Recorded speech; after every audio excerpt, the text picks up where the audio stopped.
It was a cool autumn evening when James, a kind-hearted black man in his 50s, was driving home from another long day at work. The sun had set, leaving the city bathed in deep blue hues, the first stars beginning to twinkle overhead. His old pickup truck rattled along the nearly deserted streets, the hum of the engine blending with the soft rustle of leaves blowing across the pavement. James was a man of routine. He lived a simple life, working at the local mechanic shop by day, enjoying quiet evenings. Tonight, though, something unexpected would test that belief. As he approached a dimly lit intersection, James's eyes were drawn to a figure standing alone at the side of the road. It was a woman, hunched over slightly, as if the weight of the world were pressing down on her shoulders.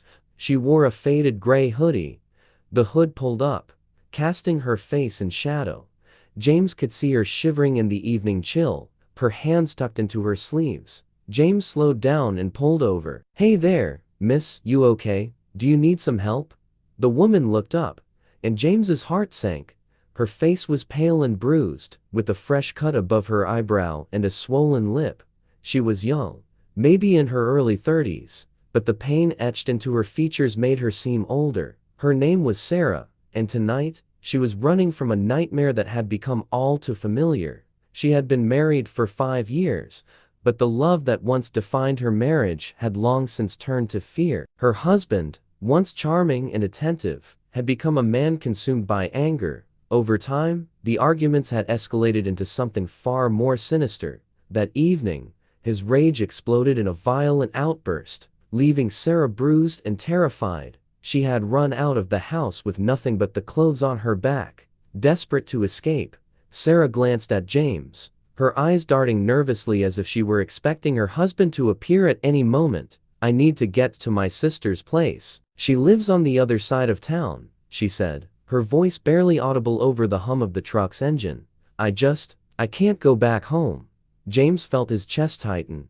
He had seen his share of hardships, but seeing the fear and pain in Sarah's eyes sparked a mix of anger and compassion within him. He wanted to do something, anything, to help this woman who had been so cruelly hurt.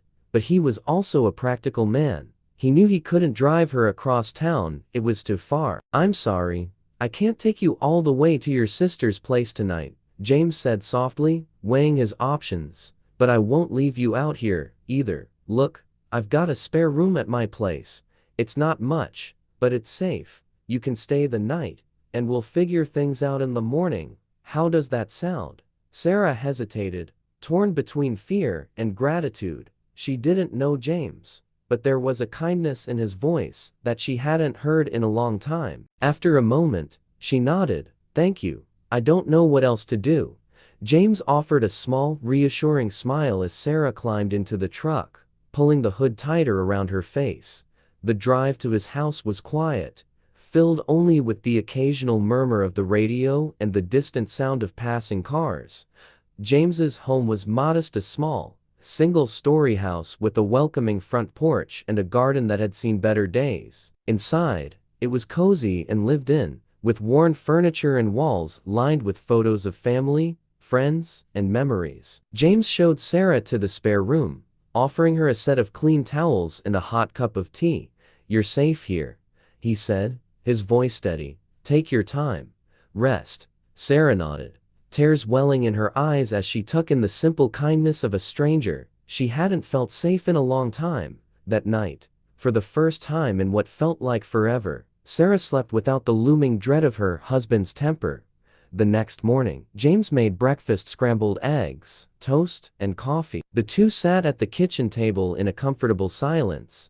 James didn't push her to talk, but Sarah felt compelled to share her story. She spoke of the years of emotional manipulation, the bruises she'd hidden with makeup, and the countless apologies from a man who promised to change, but never did. James listened intently, his expression a mix of sympathy and quiet fury. After breakfast, James took Sarah to see a doctor. The cuts and bruises were tended to, but it was the emotional wounds that would take the longest. James was by her side as she filed a report with the police, his presence a constant reassurance. It was a daunting process, but James's calm demeanor and unwavering support made it a little easier for Sarah to take that first step toward reclaiming her life. Days turned into weeks, and Sarah found herself in a difficult situation. Her sister's home, though a potential refuge, was crowded and chaotic, far from the sanctuary she needed. She bounced between options, feeling out of place everywhere she went. But in James's home, she felt a sense of peace she hadn't known in years.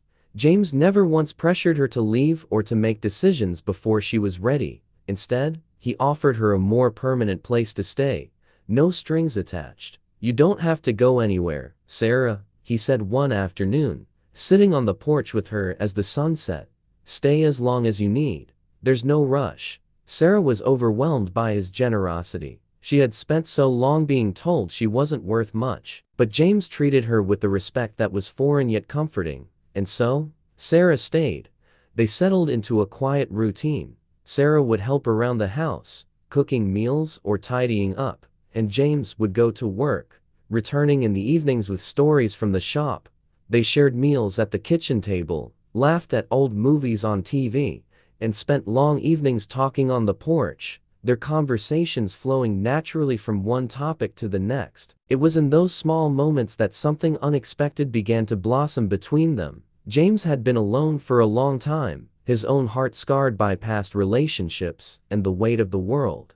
But Sarah's presence brought warmth back into his life. He found himself looking forward to their conversations, the way her smile lit up the room, and the quiet companionship they shared.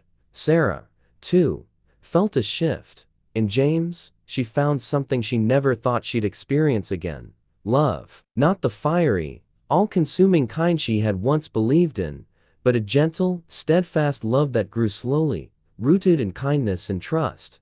James never pushed. He never demanded anything of her. He was simply there, offering her a safe space to heal and be herself. One evening, as they sat on the porch watching the sunset, James turned to Sarah and said, "You know, I never thought I'd have someone like you in my life. You're stronger than you know, Sarah." Sarah looked at him, her heart swelling with gratitude and affection. "I wouldn't be here without you, James," she said softly.